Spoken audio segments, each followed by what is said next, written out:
Hi అండి, ఎలా ఉన్నారు? Welcome to Sivakumari kitchen. ఈరోజు వీడియోలో నేను ఊర మిరపకాయలు ఎలా తయారు చేసుకోవాలో చూపిస్తానండి. ఈ ఊర మిరపకాయలు మనము చక్కగా సంవత్సరం పాటు నిల్వ ఉంచుకోవచ్చు.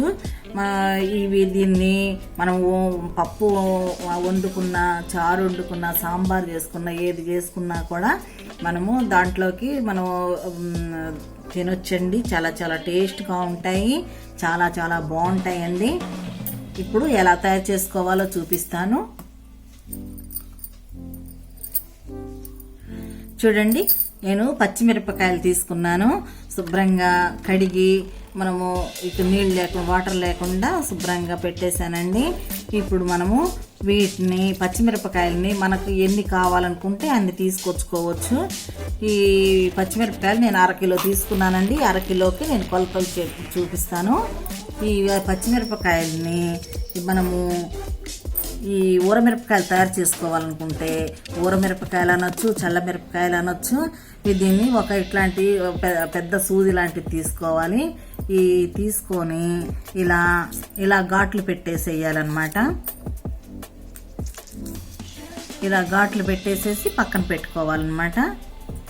ఇప్పుడు అన్నిటినీ, ఉన్న వాటిని అన్నిటినీ కూడా ఇలా ఇలా పెట్టేసేయాలి.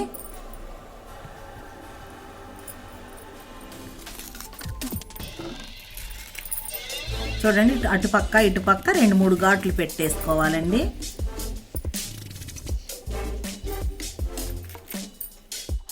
నేను తీసుకున్న పచ్చిమిరపకాయలు మొత్తం కూడా ఇలా ఇలా ఘాట్లు పెట్టేశాను. మొత్తం కూడా ఇలా 2-3 ఘాట్లు పెట్టేసేసుకోవాలన్నమాట. ఇలా ఘాట్లు పెట్టేసేసుకోవాలి.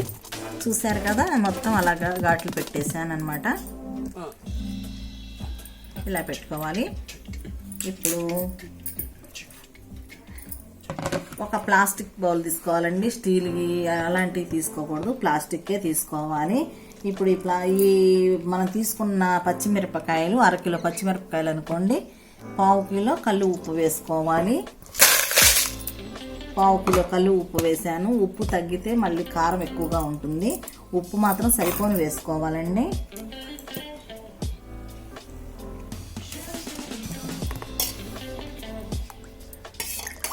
చూడండి, మజ్జిగ చేశాను.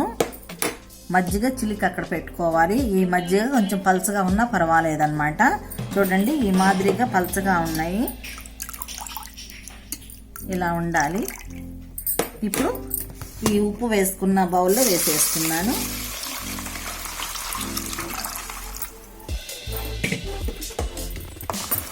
ఈ ఉప్పు మజ్జిగ కాస్త ఇలా అలా అనుకుంటే కాస్త కలుస్తుంది.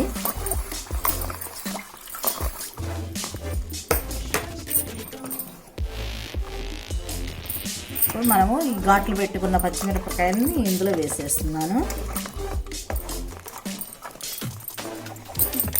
చూడండి, మొత్తం ఇందులో వేసేసాను కదా. ఇలా మనకు పచ్చిమిరపకాయలు మునిగే వరకు ఇట్లా వేసేసుకోవాలన్నమాట. మజ్జిగ కొంచెం పలచగా ఉన్నా కూడా పర్వాలేదండి, చిక్కగా ఉండే అవసరం ఏమీ లేదు. ఈ ఉప్పు వేసాం కదా, ఉప్పు కాస్త కరిగే వరకు కొంచెం అటు ఇటు అట్లా తిప్పుకొని చక్కగా మూత పెట్టేసుకోవాలి.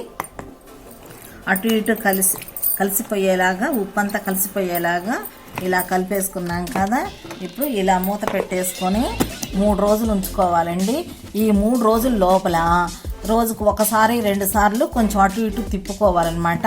ఉప్పు, మజ్జిగ, మిరపకాయలు అన్నీ సరిగ్గా పడతాయి అన్నమాట.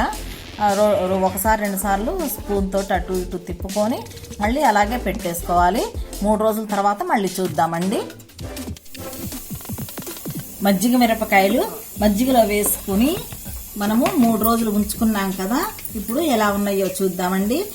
మధ్యలో రోజుకొకసారి మనము ఇలా కిందికి పైకి ఇలా కలిపేసుకోవాలి. అప్పుడు ఉప్పు అంతా కూడా సమానంగా పడుతుంది. ఇప్పుడు ఇలా ఉన్నాయండి. చూడండి, ఇలా వస్తాయి 3 రోజులకి. 3 రోజుల తర్వాత చూపిస్తున్నాను. ఇప్పుడు వీటిని ఇట్లాంటి రంధ్రాలున్న గిన్నెలో వేసుకుంటే మజ్జిగ మొత్తం కారిపోతాయండి.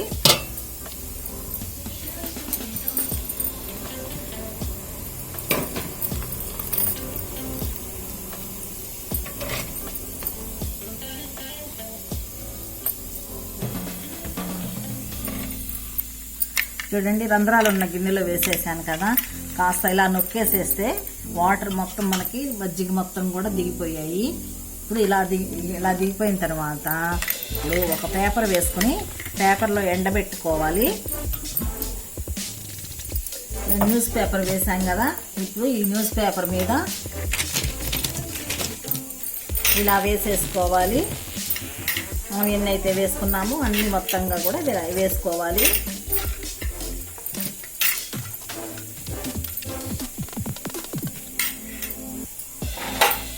చక్కగా పల్చగా తీసుకొని ఎండలో పెట్టుకోవాలి. ఇవి 2 రోజులు 3 రోజులకి బాగా శుభ్రంగా ఎండిపోతాయి. అప్పుడు చూడండి 2 రోజులకి ఎండిపోతాయి ఇవి శుభ్రంగా. 2 రోజులు మన ఎండను బట్టి 2 రోజులు కానీ 3 రోజులు కానీ పడుతుంది. చక్కగా ఇలా అంటే ఇరిగిపోయే వరకు కూడా ఎండబెట్టుకోవాలి. ఎండబెట్టుకున్న తర్వాత మళ్ళీ చూద్దాము. నేను ఎండలో పెట్టిన మిరపకాయలు ఉన్నాయి కదా, ఊర మిరపకాయలు. ఈ ఊర మిరపకాయలు 2 రోజుల పాటు నేను ఎండలో పెట్టానండి. శుభ్రంగా ఎండిపోయాయి. ఇలా అంటే మనము అట్లా తునకాలి. ఇట్లా తునిగిన తర్వాత మనం తీసుకొని ఒక డబ్బాలో పెట్టుకోవాలన్నమాట. ఇట్లా మనకి తునిగిపోవాలి. మనము ఇప్పుడు డబ్బాలో పెట్టుకోవడానికి చక్కగా అనువుగా ఉన్నాయి. ఇప్పుడు ఇవి ఇట్లా మనం ఎండబెట్టుకొని ఒక డబ్బాలో పెట్టుకున్నట్లయితే 1 సంవత్సరం పాటు కూడా మనం అప్పుడప్పుడు నూనెలో వేయించుకొని మనం వాడుకోవచ్చండి. ఇప్పుడు నూనెలో వేయించితే ఎలా ఉంటాయో చూపిస్తాను. చూడండి, స్టవ్ వెలిగించి ప్యాన్ పెట్టాను.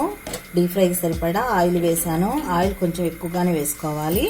ఇప్పుడు నేను ఆయిల్ కాచిన తర్వాత వేడి వచ్చేసింది ఆయిల్.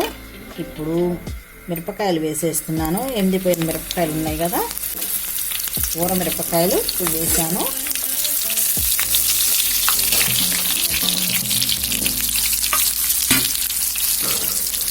చూడండి, మాడకుండా వెంటనే తీసేసుకోవాలి.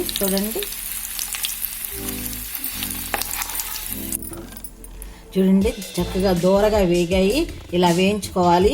స్టవ్ని కొంచెం లో ఫ్లేమ్లో పెట్టుకొని చక్కగా అటు ఇటు తిప్పుకుంటూ వేయించుకోవాలండి. నల్లగా అయిపోతాయి, మంట ఎక్కువైతే నల్లగా అయిపోతాయి. చూడండి, ఇలా వేయించుకోవాలి, దూరగా వేయించుకోవాలి. ఇప్పుడు వేరే ప్లేట్లోకి తీసేసుకుంటున్నాను. చూడండి, ఈ ఎండిపోయిన మిరపకాయలు ఉన్నాయి కదా, ఈ మిరపకాయలని చక్కగా ఆయిల్లో వేసి ఇలా దూరగా వేయించాను. చూడండి, ఇప్పుడు ఇవి మనము పప్పు వండుకున్నప్పుడు, తర్వాత సాంబార్ చేసుకున్నప్పుడు, తర్వాత మనం మజ్జిగలోకి పెరుగన్నంలోకి తింటే చాలా చాలా చాలా టేస్ట్గా ఉంటాయండి. ఇవి చేసుకోవడం కూడా చాలా సులువుగా చేసుకోవచ్చు. ఇవి ఒక్కసారి పెట్టుకున్నామంటే సంవత్సరం పాటు నిల్వ ఉంటాయి. ఈ వీడియో నచ్చినట్లయితే లైక్ చేయండి, మీ ఫ్రెండ్స్ అందరికీ షేర్ చేయండి. మంచి రెసిపీ కోసం సబ్స్క్రైబ్ చేసుకోండి. థ్యాంక్